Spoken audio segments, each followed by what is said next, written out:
Pakistan federal of journalist जे सर ते Hyderabad union of journalist unit ज़िले दादू जे सर ते ठेका ऑर्डिनेंस ख़िलाफ़ एहतजाज सहाफ़िन एहतजाज कंदे चयो आहे त इज़हार जी आज़ादीअ मथां राताहो हणी मुल्क जे आइन जी तज़लील कई वई आहे।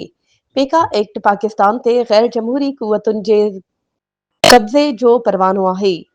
इन कारे कानून ज़रिए मोहम्मद अली जिनाह जी पाकिस्तान खे क़ैद खानो बणायो पियो वञे। असेंबली में थींदड़ कानून साज़ी मुल्क जे असूलनि जे ख़िलाफ़ आहे। मुल्क में अण ऐलानियल मार्शल लॉ लागू आहे। पेका एक्ट तरमीमी बिल मार्शल लॉ जो ॿियो रूप आहे, जेको कारा कानून आहे, जंहिं नाम निहाद जमहूरी हुकूमत जो चहिरो वाइखो करे छॾियो आहे। ज़रूरत इन ॻाल्हि जी आहे त फौरी तौर इहो बिल वापसि वरितो वञे, ॿी सूरत में सहाफ़ी मुल्कगीर तहरीक हलाईंदा। वधीक ख़बरुनि ऐं अपडेट्स जे लाइ असांजे चैनल खे सब्सक्राइब कयो ऐं हा, बेल आइकन खे प्रेस करणु न विसारिजो त जीअं असांजी हर नई अचण वारी वीडियो तव्हां ताईं पहुची